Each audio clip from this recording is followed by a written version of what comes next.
இன்றைக்கி நம்ம இந்த வீடியோவில் பார்க்க போகிறது shutter speed versus shutter angle. Shutter speed ஒரு வீடியோவில் எந்த அளவுக்கு தாக்கத்தை உண்டாக்குது, ஷட்டர் ஆங்கிள்னா என்ன, வாங்க பார்க்கலாம். Hey what's up guys, welcome back to Mirrorme Studio. நான் திலீப் ராமகிருஷ்ணன். இன்றைக்கி இந்த shutter speed and shutter angle பற்றி பார்க்க போகிறோம். பொதுவாக ஒரு வீடியோவில் ஷட்டர் ஸ்பீட் ரெண்டு விஷயத்தை கண்ட்ரோல் பண்ணுது. ஒன்று உங்களோட மோஷன் பிளர், ரெண்டாவது அந்த வீடியோவில் உள்ள எக்ஸ்போஷர். நம்மள்ட்ட இருக்க DSLR கேமராஸ், தென் மிரர்லெஸ் கேமராஸ் எல்லாத்துலேயும் ஷட்டருங்கிறது ரெண்டு கர்டைன் இருக்கும், ரெண்டு உள்ள பேனல் மாதிரி இருக்கும். ஸோ இது எல்லாருக்கும் தெரிஞ்ச விஷயம். நீங்கள் ஒரு வாட்டி ஃபோட்டோ எடுக்கும் போதும் அந்த ரெண்டு பேனலும் மேலேங்கிலையும் மூவ் ஆகிறது தான் இந்த ஷட்டர். இந்த ஷட்டர் ஓப்பன் ஆகி க்ளோஸ் பண்ணும்போது உங்களுக்கு அந்த சென்சாரில் பதிவாகுது, இல்லை ஃபிலிமில் பழைய SLR கேமராஸில் ஃபிலிமில் எக்ஸ்போஸ் ஆகுது. ஸோ அதுவே நம்மளோட சினிமா கேமராஸில், அதுவும் பழைய சினிமா கேமராஸில் எப்படி இந்த ஷட்டர் வேலை செஞ்சுருக்கோம்.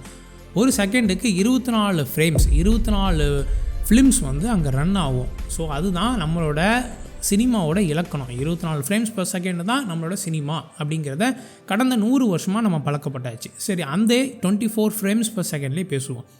24 ஃப்ரேம்ஸ் பர் செகண்டுக்கு இந்த ஷட்டர் எப்படி மேலேங்கிலி ஏறி இருக்கும், எப்படி அந்த சினிமா கேமராஸில் இந்த ஷட்டரை கண்ட்ரோல் பண்ணாங்க அப்படின்னு பார்க்க போனோம்னா, 24 வாட்டி ஒரு செகண்டுக்கு இந்த ஷட்டர் மேலேங்கிலையும் க்ளோஸ் ஆகி ஓப்பன் ஆகிடுச்சுன்னா அந்த ஷட்டர் கலண்டு கேமராலேருந்து வெளியில் வந்துடும், கேமரா புகஞ்சு போயிடும். ஸோ இந்த மெக்கானிசத்தை எப்படி க்ரியேட் பண்ணியிருக்காங்கன்னா, ஒரு ஸ்பின்னிங் டிஸ்க், ஒரு ரோட்ரி வீல் மாதிரி அதை ஓட விட்டு ஒரு மோட்ரு மாதிரி ரன் பண்ண விட்டு அந்த ஃபிலிமை எக்ஸ்போஸ் பண்ணிக்கிட்டே இருந்திருக்காங்க. ஒரு ரோட்ரி வீலில் ஒரு சின்னதாக ஒரு கேப் கொடுத்து அந்த ஃபிலிமை தாண்டி போகும்போது ஒரு வாட்டியும் அந்த ஃபிலிம் எக்ஸ்போஸ் ஆகிற மாதிரி பண்ணியிருக்காங்க. ஸோ மேலே இங்கேயும் மூவ் ஆகிற மாதிரி ஒரு ஷட்டர் பேனல் வைக்காமல் அந்த ஷட்டரை ஒரு வீல் மாதிரி ஒரு வடிவத்தில் அதை சொல்லலை விட்டுருக்காங்க. ஸோ இதுதான் அந்த பழைய கேமராவில் யாரோ கண்டுபிடிச்ச ஒரு பயங்கரமான விஷயம். ஸோ இந்த வீலில் உள்ள அந்த கேப், ஒரு கேப்புக்கும் எவ்வளோ ஆங்கிள் இருக்குது, அந்த ஆங்கிள் தான் இந்த ஷட்டர் ஸ்பீடை முடிவு பண்ணுது. அதுதான் இந்த ஷட்டர் ஆங்கிள். நீங்கள் இப்போ ஸ்க்ரீனில் பார்த்துட்ருக்கிற விஷயம் பார்த்தீங்கன்னா 180 டிகிரி ஷட்டர் ஆங்கிள்னு சொல்லுவாங்க.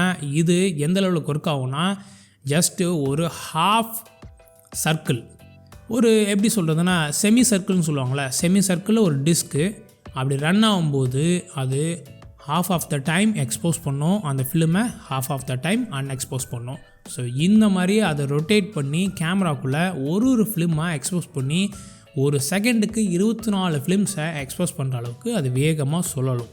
ஆனால் இப்போ இருக்கிற காலத்தில் நம்மள்ட்ட இருக்கிற எல்லா டிஜிட்டல் உலகத்துலேயும் நம்ம எல்லா கேமராலையும் வீடியோஸ் எப்படி எடுக்கிறோன்னா எலக்ட்ரானிக் ஷட்டர். அதாவது உங்களோட DSLR கேமரா, உங்களோட மிரர்லெஸ் கேமராலலாம் நீங்கள் வீடியோ எடுக்கிறீங்க அப்படின்னா உங்களுக்கு உள்ள ஷட்டர் ஓப்பன் ஆகி க்ளோஸ் ஆகிறது கிடையாது. ஸோ அதுக்கு பதிலாக எலக்ட்ரானிக் ஷட்டரில் தான் வீடியோ ரெக்கார்ட் ஆகும். அதாவது உங்களோட சென்சார் ஃபுல் டைமாக உங்களோட வெளியிருந்து வர எக்ஸ்போஷரை ரெக்கார்ட் பண்ணிக்கிட்டே இருக்கும். உங்களோட ஷட்டர் ஸ்பீடு நீங்கள் எவ்வளோ செட் பண்ணியிருக்கீங்களோ அதுக்கேற்றப்பல உங்கள் ப்ராசஸர் ஷட்டர் ஸ்பீடு அதிகமாக வச்சுருக்கீங்களா வேகமாக ரீட் அவுட் பண்ணும், ஷட்டர் ஸ்பீடு கம்மியாக வச்சுருக்கீங்களா மெதுவாக ரீட் அவுட் பண்ணும். அவ்வளோதான். எந்த அளவுக்கு நீங்கள் ஷட்டர் ஸ்பீடு அதுக்கு நீங்கள் ப்ராசஸருக்கு ஃபீட் பண்ணியிருக்கீங்களோ அந்த அளவுக்கு அது வேகமாகவோ இல்லை மெதுவாகவோ அந்த சென்சார்லேருந்து வர விஷயங்களை ரீட் அவுட் பண்ணும். இதுதான் எலக்ட்ரானிக் ஷட்டர் பண்ண வேண்டிய விஷயம். இந்த மெக்கானிக்கல் ஷட்டர் இப்போ இருக்கிற டிஜிட்டல் கேமராவில் வீடியோஸ்க்கு யூஸ் பண்ணுறது கிடையாது. இப்போ ஒரு சில கேமரா, அதுவும் ஹை அண்ட் சினிமா கேமராஸில் மட்டும் இன்னும் அந்த ரோட்ரி டைப் ஷட்டரை யூஸ் பண்ணுறாங்க. ஸோ இதில் நீங்கள் இப்போ பார்த்தது மாதிரி அந்த ரோட்ரி டிஸ்கில் எந்த அளவுக்கு கேப் இருக்குது, அது 180 டிகிரியில் இருக்கா, இல்லை 90 டிகிரியில் இருக்கா, இல்லை 45 டிகிரியில் இருக்கா, இல்லை 15 டிகிரியில் இருக்கா அப்படிங்கிற அந்த ஆங்கிள் தான் அந்த ஷட்டர் ஸ்பீடை உருவாக்குறது. 180 டிகிரியில் இருக்கிறது ஒரு விதமான ஷட்டர் ஸ்பீடையும், 15 டிகிரியில் இருக்கிறது ஒரு விதமான ஷட்டர் ஸ்பீடையும் க்ரியேட் பண்ணும். அதாவது 15 டிகிரியில் இருக்கிறது ஹையஸ்ட் ஷட்டர் ஸ்பீட்லேயும், 180 டிகிரியில் இருக்கிறது கொஞ்சம் லோவஸ்ட் ஷட்டர் ஸ்பீட்லேயும் அந்த சினிமா கேமராஸில் அவங்க யூஸ் பண்ண விஷயம். ஸோ இந்த ஷட்டர் ஆங்கிள் இந்த ஷட்டர் ஸ்பீடை எப்படி முடிவு பண்ணுது வாங்க பார்க்கலாம். இப்போ நம்ம கொஞ்ச நேரத்துக்கு முன்னாடி இந்த 180 டிகிரி ஷட்டர் ஆங்கிளோட வீல் டிஸ்க் எப்படி சுற்றுதுன்னு பார்த்தோம். அதே இடத்துல இந்த 90 டிகிரி வீல் சுற்றுனுச்சுன்னா எப்படி பார்க்கலாம். இந்த 90 டிகிரி சுற்றும் போது உங்களுக்கு குவார்ட்டர் ஆஃப் த டைம் தான் உங்களுக்கு அந்த ஃபிலிம் எக்ஸ்போஸ் ஆகும். 180 டிகிரியில் இருக்கும்போது half த டைம் எக்ஸ்போஸ் ஆகும், half த டைம் அன்எக்ஸ்போஸ் ஆகும். அதே 90 டிகிரியில் இருக்கிற வீல் உங்களுக்கு கோட்டுற டைம் எக்ஸ்போஸ் ஆகிறதுக்கு வாய்ப்புகள் அதிகம். அதே 45 டிகிரியில் இருக்கிறது அந்த கோட்டுற டைம்லேயும் ரொம்பவே கம்மியாகிடுது, half ஆஃப் த டைம். அதாவது 1/8 டைம் தான் உங்களுக்கு வந்து அந்த ஃபிலிம் வந்து எக்ஸ்போஸ் ஆகும். ஸோ இதனால ஹையஸ்ட் ஷட்டர் ஸ்பீட் அப்படிங்கிற ஒரு இது, அதாவது கொஞ்சம் நேரம் மட்டும்தான் எக்ஸ்போஸ் ஆகுது. அதனால் அந்த நேரத்தில் வெளியிலேருந்து வர விஷயத்தை அதை ஃப்ரீஸ் பண்ணிடும். ஸோ இவ்வளோ நேரம் இந்த சினிமேட்டிக் 24 ஃப்ரேம்ஸ் பர் செகண்ட் அப்படின்னு நம்ம பேசிட்டு வந்தோம். ஸோ அந்த 24 ஃப்ரேம்ஸ் பர் செகண்ட் வச்சு இந்த ஷட்டர் ஆங்கிள் எப்படி ஷட்டர் ஸ்பீடை ஒரு வீடியோவுக்கு எவ்வளோ ஷட்டர் ஸ்பீட் வைக்கணுங்கிறத முடிவு பண்ணுங்கிறத பார்க்கலாம். ஒரு வீடியோவில் மொத்தம் ஒரு செகண்டுக்கு 24 ஃப்ரேம்ஸ் பர் செகண்ட், அதாவது 24 ஃபிலிம்ஸ் அந்த செகண்டுக்கு, ஒரு செகண்டுக்கு அந்த சென்சார் வழியாக, அதாவது லென்ஸ் வழியாக பாஸ் ஆகுதுன்னு வச்சுக்கலாம், எக்ஸ்போஸ் ஆகுது. ஒரு செகண்டுக்கு 24 ஃபிலிம் வந்து எக்ஸ்போஸ் ஆகுது. ஸோ அதுபடி பார்க்க போனோம்னா ஒரு செகண்டை 24ஆல் வகுத்தா என்ன டைமோ அதுதான் ஒரு ஃபிலிம் எக்ஸ்போஸ் ஆகிற டைம். அதாவது 1/24 of the second is a time for one film exposure. அதுதான் இப்போ நீங்கள் பார்த்துட்ருக்கீங்க. இந்த 1/24 ஆஃப் த செகண்ட் தான் ஒரு ஃபிலிம் எக்ஸ்போஷர் ஆகிறதுக்கான நேரம். அதாவது ஒரு செகண்டை 24ஆல் வகுத்தோம்னா எவ்வளோ டைம் வருதோ அதுதான் 1/24. அதாவது ஒரு செகண்டுக்கு ஒரு 24 ஃப்ரேம் அப்படின்னா 1/24 ஆஃப் செகண்ட் ஒரு ஃபிலிம் அப்படின்னு. ஓகே, சரி. இந்த 180 டிகிரி ஷட்டர் நீங்கள் உங்களுக்கு சொல்லும் போது எப்படி உங்களுக்கு எக்ஸ்போஷர் ஆகுது? half ஆஃப் த டைம் உங்களுக்கு exposure, half of the time unexposure அப்படிங்கிற ஒரு விஷயத்தை க்ரியேட் பண்ணது. அதாவது பாதி சர்க்கிள் தான் அங்கே ரொட்டேட் ஆகுது. பாதி சர்க்கிள் ரொட்டேட் ஆகும்போது உங்களுக்கு எக்ஸ்போஷர் ஆகுது. பாதி சர்க்கிள் இந்த சைடு வரும்போது கம்ப்ளீட்டாக ஃபிலிமை மூடிடுது. ஸோ அடுத்த ஃபிலிம் நவரத்துக்கான அந்த டைமை க்ரியேட் பண்ணிடுது. ஸோ இந்த விஷயம் எப்படி பண்ணுதுன்னா, ஒரு ஃபிலிம் எக்ஸ்போஷராக நம்ம இப்போ தான் பேசணும் 1/24 ஆஃப் த செகண்ட் அப்படின்னு பேசணும். ஆனால் இங்கே பாதி நேரம் எக்ஸ்போஸ், பாதி நேரம் அன்எக்ஸ்போஸ் ஆஃப் 180 டிகிரி ஷட்டர் ஆங்கிள் வச்சு பேசும்போது அது எப்படி ஆயிரும்னா பாதியாக 2 பாதியாக பிரிஞ்சிடும். அதாவது 1/24 half ஆயிரும். 1/24 உங்களுக்கு half ஆயிடுச்சு. அதாவது இந்த 180 டிகிரி ஷட்டர் வச்சு பார்க்கும்போது 1/24 half ஆகிட்டுனா அது என்ன ஆயிரும்? 1/24 into half multiplication of the 1/24 அது 1/48 செகண்ட் ஆயிரும். அதாவது ஒரு ஃபிலிம் இந்த ஷட்டர்ஸ் ஆங்கிளை வச்சு நம்ம ரெக்கார்ட் பண்ணும்போது அதோட எக்ஸ்போஷர் டைம் 1/48 ஆஃப் செகண்ட் ஆயிரும். அதாவது இதுதான் ஷட்டர் ஸ்பீட். ஒரு 24 ஃப்ரேம்ஸ் பர் செகண்ட் வீடியோவை, ஒரு சினிமேட்டிக் வீடியோவை, ஒரு சினிமாவை நீங்கள் ரெக்கார்ட் பண்ணுறதுக்கு உங்களுக்கு தேவையான ஷட்டர் ஸ்பீட் 1/48 ஆஃப் செகண்ட். இது ஒரு சிம்பிளாக வச்சுக்கலாங்க. இந்த அளவுக்கு டெக்னிக்கலாக பயங்கரம். இதுவே சிம்பிள் தான் வச்சுங்களேன்.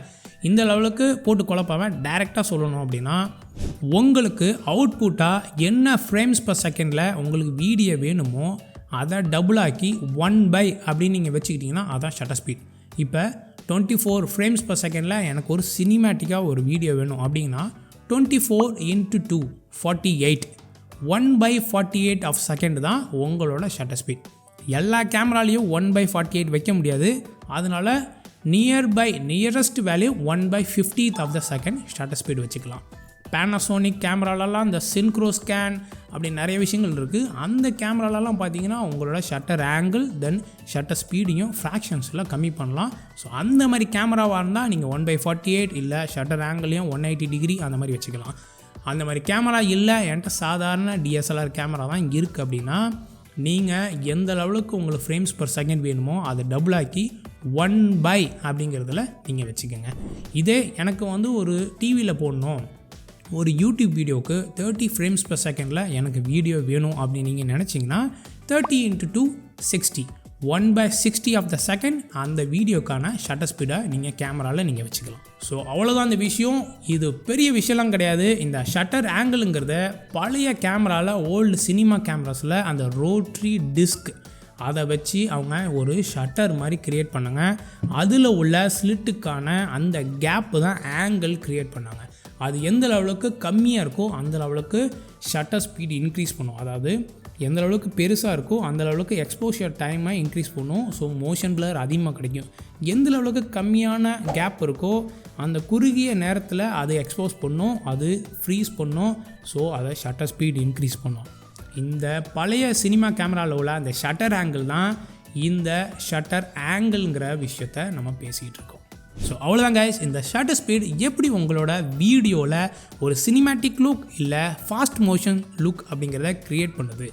உங்களுக்கு எந்த அளவுக்கு ஃப்ரேம்ஸ் பர் செகண்ட் வேணுமோ அந்த லெவலுக்கு அதை டபுளாக்கி வச்சிங்கன்னா நார்மல் மோஷன், அதாவது உங்களோட இயற்கையாகவே நீங்கள் பார்க்குற விஷயங்கள். ஏன் இந்த 24 ஃப்ரேம்ஸ் பர் செகண்ட் ஒரு சினிமேட்டிக் லுக் அப்படிங்கிறோம் அப்படின்னா, இயற்கையாக இப்போ எனக்கு முன்னாடி நீங்கள் ஒரு சேர் போட்டு நீங்கள் உட்காந்துருக்கீங்க அப்படின்னா, இப்போ நான் கையாட்டி நான் பேசணும்ல, இந்த கையாட்டும் போது எந்த அளவுக்கு இந்த என்னோடய கை அந்த மோஷன் தெரியுதோ, அந்த பிளர்ரு தெரியுதோ, இயற்கையாக நீங்கள் கண்ணில் பார்க்குற விஷயம் அது சினிமாவில் காமிக்கிறோம்.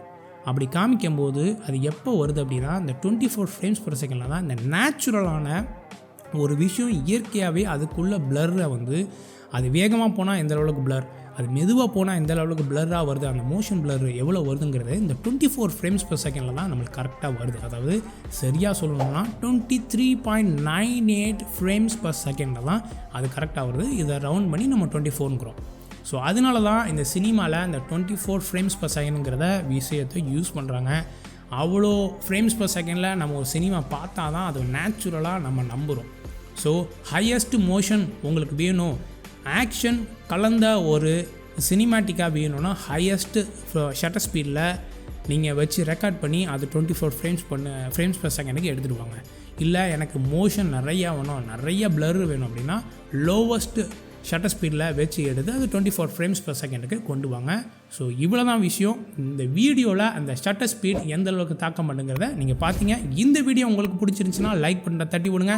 இந்த மாதிரி இன்னொரு இன்ஃபர்மேட்டிவ் வீடியோவில் உங்களை சந்திக்கிறேன். இது Mirrorme Studio. We create a bond with you. Bye bye. மறக்காமல் சப்ஸ்கிரைப் பண்ணிடுங்க. தேங்க்யூ.